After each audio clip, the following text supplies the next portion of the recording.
جمہوریہ پاکستان کے وزیر اعظم میاں محمد شہباز شریف،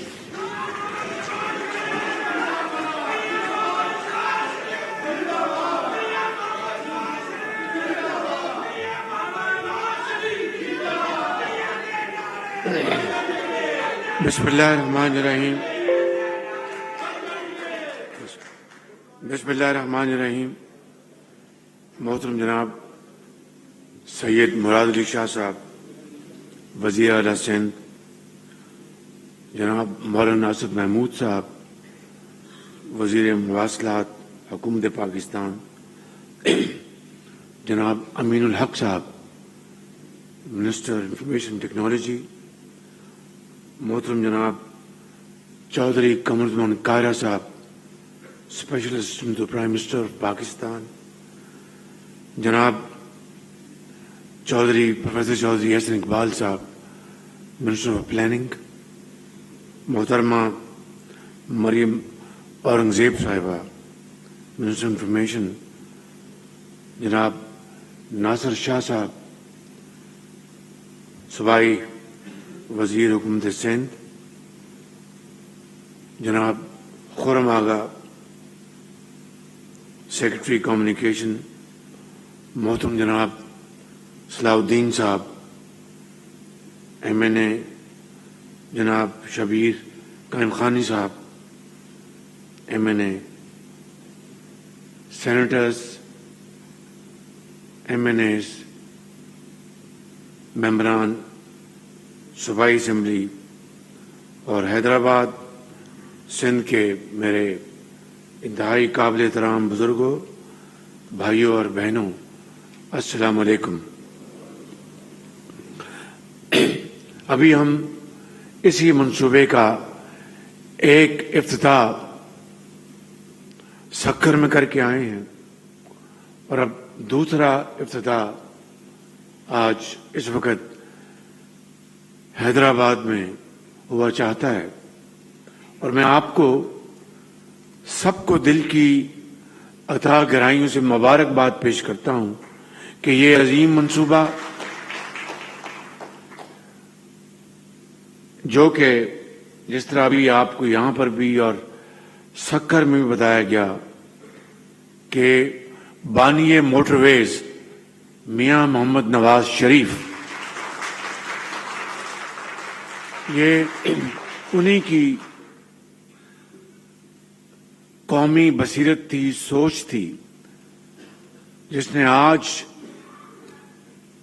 پشاور سے لے کے سکھر تک پورے پاکستان کو ایک لڑی میں پرو دیا ہے، اور آج انہی کے اس ویژن کو ہم آج آگے بڑھا رہے ہیں میاں نواز شریف کے، اور سکھر حیدرآباد کا یہ منصوبہ سیگمنٹ جو کہ 306 کلومیٹر ہے اور 307 ارب روپے کی اس کے اوپر خطی رقم خرچ ہوگی، اور اللہ تعالیٰ نے چاہا تو 30 مہینے میں یہ منصوبہ تکمیل ہوگا آپ کی دعاؤں سے۔ میرے بزرگوں، بھائی اور بہنوں، جناب مراد علی شاہ صاحب حساب کے بڑے پکے ہیں، قانون دان بھی ہیں اور میتھمیٹکس بھی بہت اچھی طرح سمجھتے ہیں، تو کہیں یہ خسارے والی جگہ پر پاؤں نہیں رکھتے، بالکل بہت ذی شعور ہیں، اپنے کام کو بہت سمجھتے ہیں۔ تو انہوں نے آج یہاں پر آ کے سکھر میں جو انہوں نے فرمایا، یہاں پر حیدرآباد میں اس میں کئی گنا اضافہ کر دیا ہے، اس کی کئی وجوہات ہیں ان کی۔ تو شاہ صاحب کو پتہ ہے کہ حکومت پاکستان کے خزانے پہ کتنا بوجھ ہے، وہ جانتے ہیں اچھی طرح، اور یقیناً انہوں نے اپنے عوام کی، صوبے کی جو باتیں ہیں، مطالبات انہوں نے پیش کرنے ہیں، یہ ان کا حق ہے، ان کو کرنا بھی چاہیے، اسی طرح میرے بھائی امین الحق صاحب نے بھی اپنے مطالبات پیش کیے، اور ایک تو بڑا جائز مطالبہ ہے اور مشترکہ مطالبہ ہے، اور بالکل اس کی منطق سمجھ میں آتی ہے کہ کراچی سے حیدرآباد کا جو موٹر وے ہے وہ بالکل چوک ہو چکا ہے، اور یعنی الٹی گنگا بہتی ہے، ٹریفک الٹی ڈائریکشن سے آتی ہے، حادثات کا آئے دن وہاں پر سامنا ہوتا ہے۔ تو میں سمجھتا ہوں کہ آپ یقین کریں کہ میاں نواز شریف، جس طرح میں نے کہا کہ یہ موٹر وے کی بنیاد انہوں نے رکھی 90 کی دہائی میں، اور یہ سلسلہ پر جاری رہا، ان کا یہ ویژن اس وقت تک مکمل نہیں ہو سکتا کہ جب تک کہ اس میں کراچی حیدرآباد کو شامل نہ کیا جائے۔ اس کے لیے میں جو منسٹر پلاننگ ہیں چودھری احسن اقبال صاحب، پروفیسر چودھری احسن اقبال صاحب، ان کی خدمت میں عرض کروں گا کہ وہ فی الفور اس کی فیزیبلٹی شروع کریں، اور جناب مولانا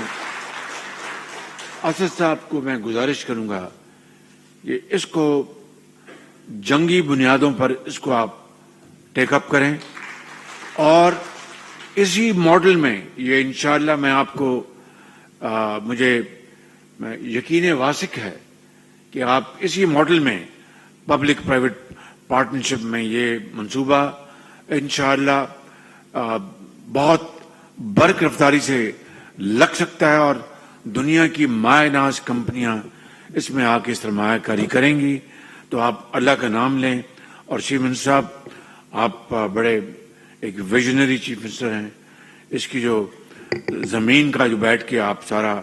ڈسکس کریں گے، تو یہ منصوبہ اس کی اگر شروعات، اس کی فیزیبلٹی، اس کی ڈاکومنٹیشن فی الفور شروع ہو جائے تو اس سے اچھی اور کوئی بات نہیں ہو سکتی۔ تو میں آپ کو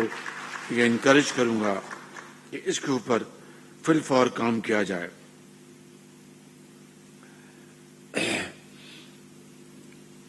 وہاں پر سکر میں مولانا راشد سمرو صاحب نے بھی مطالبات پیش کیے تھے، اور یہاں پر حیدرآباد میں جناب امین الحق صاحب نے مطالبات پیش کیے ہیں۔ اب 50 کروڑ روپے کا جو میاں نواز شریف صاحب نے جو یہاں پر ڈیولپمنٹ پیکج کا اعلان کیا تھا، اور جس کے اوپر بوجہ عمل نہ ہو سکا، تو میں سمجھتا ہوں کہ یہ ایک ایسا مطالبہ ہے جو آپ کا جائز بھی ہے۔ تو میں یہ عرض کروں گا، اور جناب چیف منسٹر سندھ کی خدمت میں، کہ 1 ارب میں دیتا ہوں اور 1 ارب آپ دے دیں، تو جناب 2 ارب کا یہ یہاں پہ ہم بہت شکریہ، بڑی مہربانی آپ کی جنروسٹی کا، بہت بعد سندھ کے اپنے بھائیوں اور بہنوں کی خدمت میں ہم پیش کر رہے ہیں۔ اور اگلی بات میں یہ عرض کرنا چاہتا ہوں کہ وزیر اعلیٰ صاحب نے ایک لمبی لسٹ یہاں پر جو منصوبے جو ماضی میں جن کے اوپر بات ہوئی یا اس کے اوپر کاغذی کارروائی ہوئی یا کچھ شروعات ہوئی، اس میں وہ تعطل کا شکار ہو گئے۔ تو میں آپ سے گزارش کروں گا کہ آپ احسن اقبال صاحب کہ آپ بیٹھیں، اور حضرت آپ بھی بیٹھیں ان کے ساتھ، اور بیٹھ کے یہ ڈسکس کریں کہ بھئی یہ کون سے منصوبے ہیں جو کہ یہ تعطل کا شکار ہوئے، اور اس میں ہم کیا فی الفور اس میں بہتری لا سکتے ہیں۔ تو اس کو آپ مہربانی کر کے آپ بیٹھ جائیں اور بیٹھ کے یہ معاملہ طے کریں۔ میرے بزرگوں، بھائیوں اور بہنوں، جو آخری بات، جو 2 باتیں اس محفل کے حوالے سے میں نے کرنی ہے وہ یہ ہیں کہ سیلاب نے جو تباہی کی ہے پاکستان میں، سب سے زیادہ تباہی صوبہ سندھ میں ہوئی، اس کے بعد بلوچستان میں، اس کے بعد کے پی کے پہاڑی علاقوں میں اور نوشہرہ میں بھی، اور جنوبی پنجاب کے 2 اضلاع میں سیلاب نے تباہی کی اور کروڑوں لوگ جو ہیں وہ اس سے متاثر ہوئے۔ بغیر کسی تفصیل میں جائے حکومت پاکستان نے صوبائی حکومتوں کے ساتھ مل کر شبانہ روز عوام کی خدمت کرنے کی ایک بہت خلوص سے کوشش کی، اور ساتھ جو متعلقہ ادارے تھے، این ڈی ایم اے، پی ڈی ایم اے، افواج پاکستان، دن رات کام ہوا۔ تفصیل آپ کو اچھی طرح علم ہے، اور تقریباً میں اگر یہ کہوں کہ سب کچھ تمام ملا کر جو وسائل صوبوں نے اور وفاق نے خالی جو 25,000 روپیہ فی خاندان جو متاثر ہوا، جو کہ لاکھوں خاندان بنتے ہیں،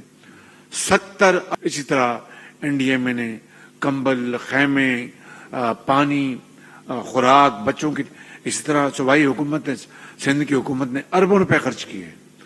اور ان کے پی ڈی ایم اے نے، پھر بلوچستان کی حکومت نے،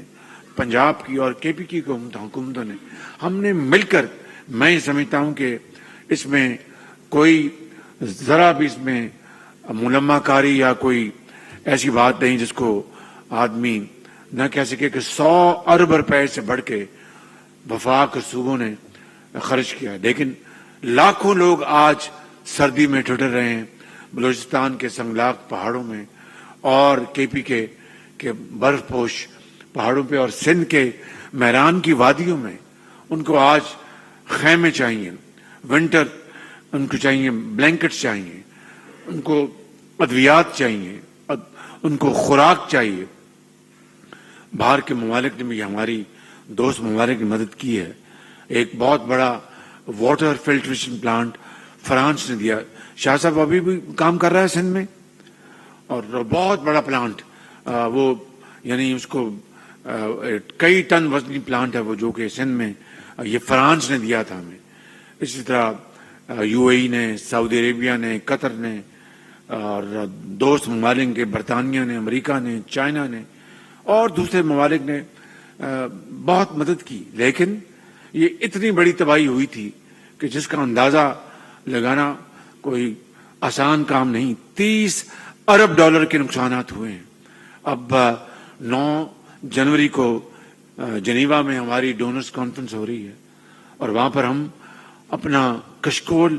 نہیں لے کے جائیں گے، اپنا حق مانگنے کے لیے وہاں پر آواز اٹھائیں گے، جس طرح ہم نے دوسرے فورم پہ اٹھائی ہے۔ اور اس طرح پاکستان کے پاس جو بھی وسائل ہیں، ہمیں اپنے ان بھائیوں اور بہنوں اور ماؤں کے لیے ہم وقف کر دیں گے۔ بہت مشکلات ہیں، چیلنجز بہت ہیں۔ ایک طرف معاشی تباہی جو پچھلی حکومت نے کی، مہنگائی کا بوجھ ہے، آئی ایم ایف کا کہ کڑی شرائط ہیں، انہوں نے باقاعدہ پاؤں میں زنجیریں پہنا دی ہیں۔ پھر آپ دیکھتے ہیں کہ ہمیں اس سیلاب کے لیے ہمیں جو فنڈ چاہیے، تو یہ ایک بہت بڑا چیلنج ہے، لیکن ہمت ہارنے کا سوال نہیں پیدا ہوتا۔ اس مالک جس کے قبضے میں ہماری جان ہے، انشاءاللہ اس کی مدد اور نصرت سے ہم مل کر یہ مخلوط حکومت ہم کام کر رہی ہے، اور انشاءاللہ عوام کے دکھوں کو ہم مزید کم کریں گے، اور جب تک کہ اپنے گھروں میں چین سے نہیں بیٹھ جاتے، ہم چین سے نہیں بیٹھیں گے۔ اور آخری بات یہ ہے کہ میری آپ سب سے گزارش ہے کہ اس معاملے میں یا تو آپ یہ دیکھیں، اور آپ کا حق ہے کہ جہاں پر ہماری غلطی اس کی نشاندہی کریں، ہم معذرت بھی کریں گے اور بہتری کا وعدہ بھی کریں گے، لیکن پوری کوشش اگر ہو رہی ہے اور ملک کے اندر ہیجانی کیفیت پیدا کرنے کی ایک شعوری کوشش ہو رہی ہے، ملک کے اندر اگر یہ کہا جائے کہ اپنے کاروباری لوگ باہر کیوں نہیں آ رہے، کسان باہر کیوں نہیں آ رہے، آپ نے اس وقت کسانوں کو باہر کیوں نہیں بلایا جب آپ ان کو کھاد نہیں دے رہے تھے اور کھاد پورے پاکستان میں بلیک ہو رہی تھی، آپ نے اس وقت کاروباری لوگوں کو باہر کیوں نہیں بلایا کہ آئے احتجاج کریں جب آپ چینی ملک سے باہر بھجوا رہے تھے اور ایکسپورٹرز کی